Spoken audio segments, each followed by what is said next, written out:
We've got major Sound of Freedom updates coming at you this morning. In today's video, we actually have a follow-up from yesterday's video where we introduced what Donald Trump had to say right after watching the movie. Well, the Biden administration has responded in a very indirect and sad way.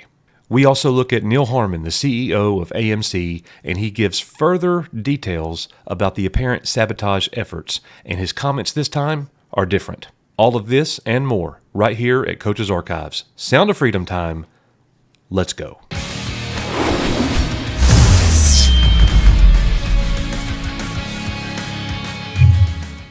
Please be on the lookout for my next video. A recent headline caught my attention that Fox News is supporting the Church of Satan. I've done my research, and it's time to talk about it. So right here at the top of the show, I want to give you a box office update, not because the numbers are important, not because Angel Studios is making a lot of money. That really has nothing to do with it. It's because this is evidence that people are having a thirst and a desire to go and see this movie. So in our last box office update, they just broke $100 million, and now you can see right here, they're coming in at just under $105 million after 17 days at the box office. The CEO of Angel Studios, Neil Harmon, actually said that the movie has surpassed their expectations. They publicly were saying they wanted around $60 million. Privately, they were saying 100, and now they've gone beyond that. And when this thing goes international, I think it'll double. Make no mistake about it, trafficking is not a problem right here at the United States only. It is a worldwide epidemic. And for all of our international friends that have a desire to watch the movie, this is just a reminder for you. Angel Studios said this back a couple weeks ago. Sound of Freedom will be in theaters as long as there is demand. The duration of its stay in theaters may be based on theaters, but it's guaranteed to run until at least July the 13th. Well, we have far surpassed that, but the movie continues to make $3, $4, $5 million every single day at the box office, so it's not going anywhere right now. As soon as I know more about the international release, I will definitely let you know. So in yesterday's video, we talked about Donald Trump and his comments right after seeing Sound of Freedom. Well, he actually took those comments a lot further. The headline here, Trump promises the death penalty on sex traffickers after hosting Sound of Freedom. And I'm going to provide my commentary right here on the front end of this. This is something that I would support. And here is Donald Trump's comments. When I'm back in the White House, Trump said in the Friday video, I will immediately end the Biden border nightmare that traffickers are using to exploit vulnerable women and children. We will fully secure the border. I will wage war on the cartels just as I destroyed the ISIS caliphate. 100% gone, 100% destroyed. They'll come back now because we have a weak administration. And he continues his comments here. I will use Title 42 to end the child trafficking crisis by returning all trafficked children to their families in their home countries without delay.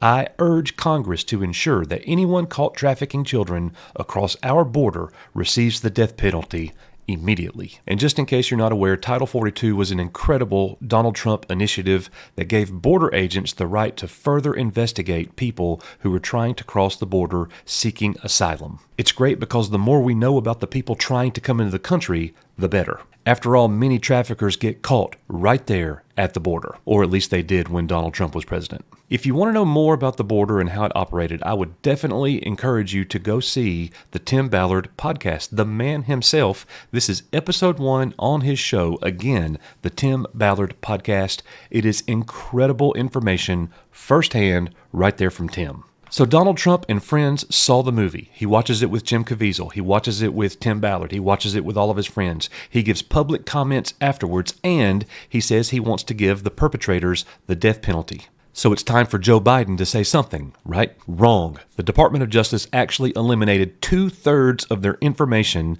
about worldwide trafficking on their site. Joe Biden has said absolutely nothing about trafficking and this phenomenon of a movie that's taking place and the awareness that's rising. And here's why the DOJ is deleting that information. Because it stands to reason that the Biden administration is guilty of child trafficking actually increasing world over during his time in office. And that's a direct result of his leadership and his policies. The New York Post reports that Victor Marks, a survivor of child sexual abuse and the head of All Things Possible Ministries, argued there are questions about the website alterations that need answering. The recent changes to the department's website, particularly the removal of specific sections related to child sex trafficking, have raised valid concerns.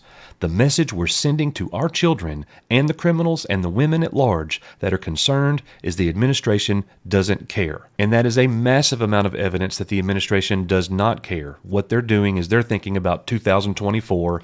They're eliminating all of that information because they don't want it to be used against them during election season. When you know you're guilty. The whole attack on the movie by the media, calling it a conspiracy theory and all of this stuff, I really like what so many of you had said in the comments. Man, I have had so much fun talking with you guys and engaging with you guys, and not everybody is agreeing with everything that I'm saying here in my commentary and everything that I'm presenting, and that's totally fine. Okay, I want to throw this out there real fast, just as a plug. Anybody is welcome here. I will welcome anybody at this channel and have the conversation with you, because everybody needs to start talking again. That's what it's all about. We need to hear each other out.